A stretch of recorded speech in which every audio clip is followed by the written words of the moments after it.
আসসালামু আলাইকুম গাইস, সবাই কেমন আছেন? আশা করি ভালো আছেন। আমরা আজকে জেনারেটর কীভাবে স্টার্ট দিতে হয় দেখব। আমরা ব্যাটারি চার্জ থেকে খুলে নিলাম। এখন আমরা জেনারেটরের কাছে যাব এবং জেনারেটরের কাছে গেলাম। জেনারেটরের স্টার্ট বাটনে সুইচ দিলাম। সুইচ দিয়ে আগে কিছুক্ষণ ওয়েট করলাম। ওয়েট করার পরে তারপরে আমরা মিটার দেখলাম যে সকল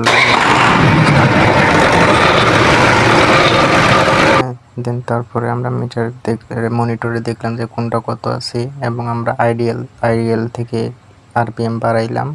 1450 আরপিএম হয়েছে। দেন তারপরে আমরা পাওয়ার দিয়ে পাওয়ার দেওয়ার পরে তারপরে আমরা মোটরের সুইচ অন করি। মোটরের সুইচ অন করার পরেই আমরা উপরে পানি দিলে আবার